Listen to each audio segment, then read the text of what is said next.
અમરેલીમાં વરસાદી માહોલમાં વનરાજાની શાહી લટાર જોવા મળી। છલોછલ ભરેલા ચેકડેમ પરથી પસાર થતા સિંહનો વિડીયો વાયરલ થયો છે। બંને તરફ પાણી છે। ચેકડેમ પર ડાલાબથ્થા સાવજની મનમોહક રજવાડી ચાલ જોવા મળી।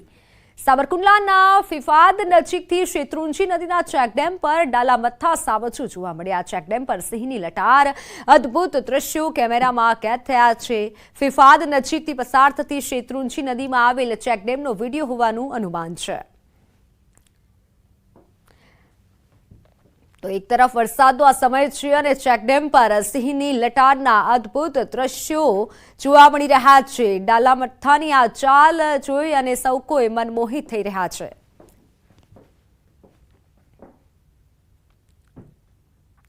તો સમાચારોમાં હાલ બસ આટલું જ। રજા આપશો। નમસ્કાર।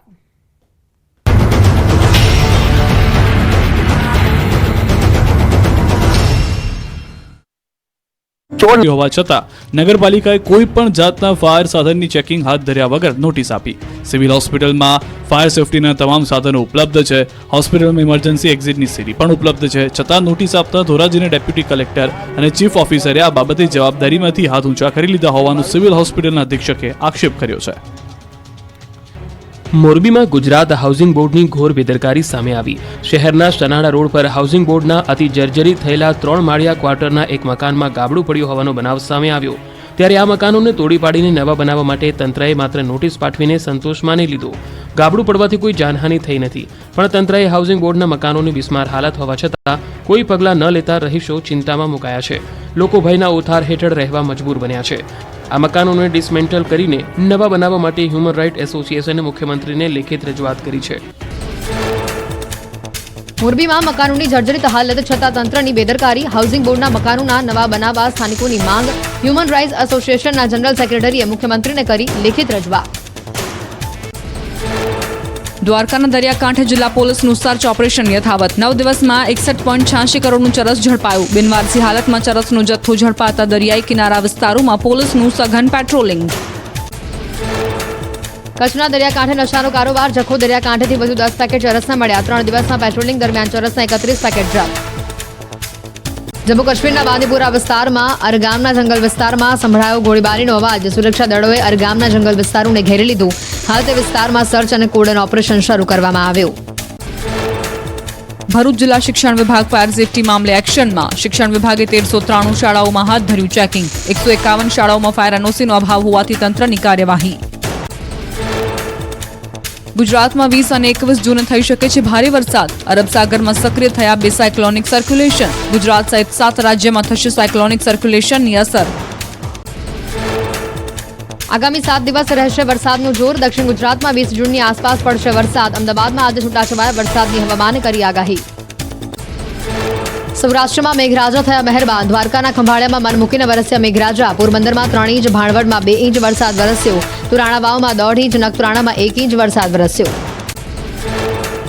ભાવનગર જિલ્લામાં સતત ત્રીજા દિવસે ધોધમાર વરસાદ। પાલીતાણા પંથકમાં મેઘરાજાનું આગમન થતા વાતાવરણમાં પ્રસરી ઠંડક। ઘેટી, દુધાળા, નાનીમાળ, કંજરડા, આદપુર, સેજડિયા, ખીજડડિયા, ભારાટીંબા, મરડા સહિતના પંથકમાં વરસાદી માહોલ। ભાવનગરના ગ્રામ્ય વિસ્તારોમાં ધોધમાર વરસાદ વરસ્યો। ગારિયાધારના 5 ટોબરા, માનવિલાસ, મોટી વાવડી, સુખપરમાં મેઘમહેર।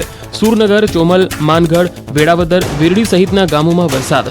ઉપરવાસમાં ભારે વરસાદને કારણે શેત્રુંજી નદીમાં નવા નીર। ગીર સોમનાથના ગ્રામ્ય વિસ્તારોમાં પડ્યો ધીમીધાર વરસાદ। વાતાવરણમાં પ્રસરી ઠંડક। અસહ્ય બફારાથી ત્રસ્ત લોકોએ ગરમીથી અનુભવી આંશિક રાહત। નમસ્કાર, આપ જોઈ રહ્યા છો ગુજરાતની number 1 news channel news 18 Gujarati. આપણું ગુજરાત સાથે હું છું સિદ્ધાર્થ ધોળકિયા। સમાચારની શરૂઆત કરીએ ખેડૂતો માટે સારા સમાચારથી। ખેડૂતો માટે સારા સમાચાર છે। અમરેલી પંથકમાં વરસાદ થયો છે। સૌરાષ્ટ્રની અંદર અનેક વિસ્તારોમાં વરસાદ હજી પણ યથાવત રહેશે તેવી પરિસ્થિતિ। સૌરાષ્ટ્રમાં જામી ગયું છે ચોમાસું। એમાં પણ અમરેલી અને ભાવનગર પંથકમાં વરસાદ સટાસટી બોલાવા લાગ્યો છે। ત્યારે અમરેલીના લાઠી શહેર અને ગામડાઓમાં ભારે વરસાદ પડ્યો। સતત ચોથા દિવસે સુસવાટા મારતા પવન સાથે તોફાની વરસાદ પડ્યો। બપોર બાદ અચાનક વાવડી લાયક વરસાદથી ખેડૂતોમાં ખુશીની લહેર છવાઈ। કડાકા ભડાકા સાથે વરસાદના આ દ્રશ્યો છે સાવરકુંડલા, લાઠી અને તેલિયાના। અમરેલીના ગ્રામ્ય પંથકમાં ધીમી ધારે વરસાદ શરૂ થયો। વીજળીના કડાકા ભડાકા સાથે સાવરકુંડલા બાદ લાઠી, ડેલિયામાં વરસાદ ખબકતા ગામડાઓમાં રોડ પર પાણી વહેતા થઈ ગયા। આ બાજુ ભાવનગર જિલ્લામાં પણ મેઘરાજાએ મંડાણ કર્યા। પાલીતાણા પંથકમાં મેઘરાજાએ સટાસટી બોલાવી. ઘેટી, દુધાળા, નાનીમાળ, કંજરડા, આદપુર, સેજડિયા, ખીજડડિયા, મોખડકા, માલપરા, ભારાટીંબા, મઢડા સહિતના પંથકમાં વરસાદથી ખેડૂતો ખુશખુશાલ થઈ ગયા. રાજકોટ પંથકમાં પણ સતત ચોથા દિવસે વરસાદે બેટિંગ કરી. ન્યારા સહિતના ગામોમાં વરસાદ જામ્યો. રાજકોટમાં સતત ચોથા દિવસે વરસાદથી વાતાવરણમાં ઠંડક ફેલાઈ. તો ડાંગમાં પણ વરસાદે જમાવટ કરી. આહવા, વઘઈ સહિતના વિસ્તારોમાં ધનાધન વરસાદ પડ્યો. વરસાદને કારણે ખેતરોમાં વાવેલ પાકને નવજીવન મળ્યું. વરસાદી માહોલમાં ડાંગનું આહલાદક વાતાવરણ જોવા મળ્યું. તો રાજપીપળામાં મેઘરાજા મહેરબાન થયા. વરસાદી માહોલથી ખેતરો તરબોળ બન્યા. ખેડૂતોમાં ખુશીની લહેર જોવા મળી. વાવણી માટે રાહ જોતા ખેડૂતોને આશા બંધાઈ. સૌરાષ્ટ્રમાં ચોમાસાએ કરી જમાવટ. ગોંડલથી લઈને ગીર સોમનાથ સુધી વરસાદની સટાસટી. ગોંડલમાં સતત ચોથા દિવસે વરસાદે ધમાકેદાર એન્ટ્રી કરી છે. ગોંડલ અને ગામડાઓમાં સવારથી જ વરસાદે જમાવટ કરી. ગોંડલના દેરડી, કુંભાજી, સુલતાનપુર, ધુડેશ્રિયા, કમઢિયા સહિતના ગામડાઓમાં કડાકા ભડાકા સાથે વરસાદ પડતા રોડ પાણી થયા. ગ્રામ્ય વિસ્તારમાં 1.5 ઇંચથી વધુ વરસાદ ખાબકતા ખેતરોમાં પાણી ભરાઈ ગયા હતા. ભારે બફારા બાદ મેઘરાજાએ સટાસટી બોલાવતા ખેડૂતો ખુશ થયા. તો વલસાડ જિલ્લામાં વરસાદી માહોલ જોવા મળ્યો. ધરમપુર અને કપરાડા તાલુકામાં ભારે વરસાદથી નદીઓ ગાંડીતુર બની. કપરાડાના શિલધા નજીકથી પસાર થતી ચવેચા નદીમાં પણ નવા નીર આવ્યા હતા. પ્રથમ વરસાદમાં જ નદીના પાણી થોડા સમય સુધી કોઝવે પરથી પસાર થતા જોવા મળ્યા હતા. આ બાજુ ગીર સોમનાથ વિસ્તારમાં પણ વરસાદે ધમાકેદાર એન્ટ્રી મારી છે. વેરાવળમાં ભારે વરસાદના કારણે લોકોને બફારાથી છુટકારો મળ્યો છે. આ બાજુ ધોરાજીમાં પણ મેહુલિયાએ ધબધબાટી બોલાવી. ધોરાજીમાં અસહ્ય ઉકળાટ બાદ વરસાદ તૂટી પડતા ધરતીપુત્રો ખુશ થઈ ગયા.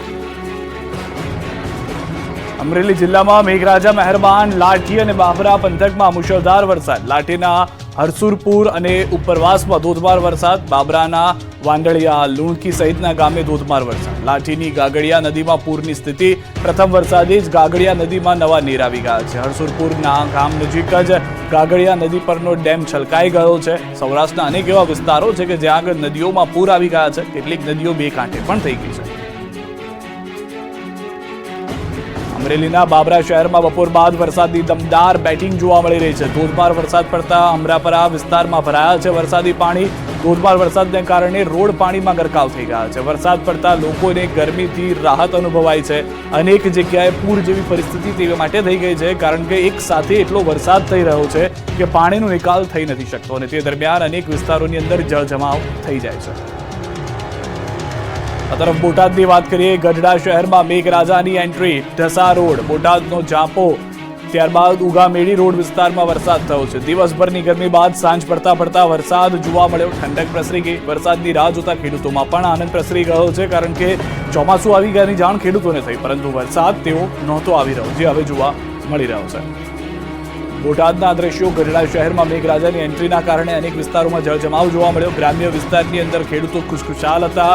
સૌથી વધારે મહત્વની વાત, વાવણી લાયક વરસાદથી ખેડૂતોમાં ખુશીની લાગણી જોવા મળી રહી છે. કેટલાક વિસ્તારો એવા છે કે જ્યાં આગળ ભારે પવન સાથે પણ વરસાદ થઈ રહ્યો છે. તો ભાવનગર જિલ્લામાં પણ સતત ત્રીજા દિવસે વરસાદી માહોલ. ગારિયાધારના ગ્રામ્ય વિસ્તારોમાં ધોધમાર વરસાદ. પાંચ ટોબરા, માનવિલાસ, મોટી વાવડી, સુખપરમાં વરસાદ. સુરનગર, ચોમલ, માનગઢ, વેળાવદર, વિરડીમાં પણ વરસાદ. મોરબા, નવાગામ, લુવારા, ખોડવદરી, રતનવાવમાં પણ વરસાદી માહોલ જોવા મળી રહ્યો છે. તો પરવડી સહિતના વિસ્તારમાં ધીમી ધારે વરસાદ. ઉપરવાસમાં ભારે વરસાદને કારણે શેત્રુંજી નદીમાં નવા નીર આવી ગયા છે. કેટલાક વિસ્તારોમાં ભારે વરસાદને કારણે જળજમાવની પરિસ્થિતિનું પણ નિર્માણ જોવા મળી રહ્યું છે. રાજ્યના છેવાડે આવેલા વલસાડના ઉમરગામ અને આસપાસના વિસ્તારમાં પણ ધોધમાર વરસાદ વરસ્યો છે. દિવસભર વાદળછાયા વાતાવરણ અને અસહ્ય બફારાના માહોલમાં સાંજના સમયે અચાનક જ વરસાદ શરૂ થયો હતો અને થોડી જ વારમાં ઉમરગામના રસ્તાઓ પાણી થઈ ગયા હતા. અચાનક આવેલા વરસાદને કારણે નોકરી ધંધા પરથી ઘરે જતા વાહન ચાલકો અને રાહદારીઓ પણ મુશ્કેલીમાં મુકાઈ ગયા. તો બજારોમાં પણ, પાથરના વાળાઓમાં પણ વરસાદી બચવા દોડધામ મચી ગઈ હતી.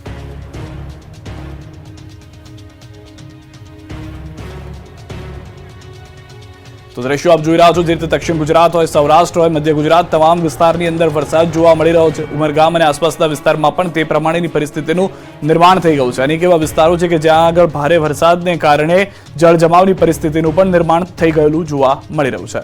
અરબ સાગરમાં હલચલ વધી છે. મોટા અને મહત્વના સમાચાર અરબ સાગરથી મળી રહ્યા છે. આ હલચલના કારણે વરસાદની સંભાવના વધી ગઈ છે. વધુ સારા સમાચાર. અરબ અરબ સાગરમાં હિલચાલ ભારે થઈ ગઈ છે, વરસાદની શક્યતા છે।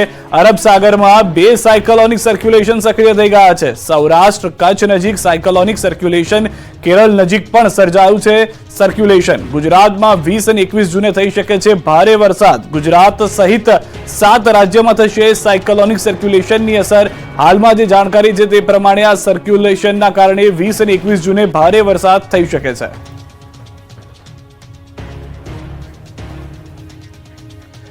7 દિવસ ભૂક્કા કાઢી નાખે એવો વરસાદ પડશે। 28 થી વધુ જિલ્લાઓમાં આવશે ધોધમાર વરસાદ।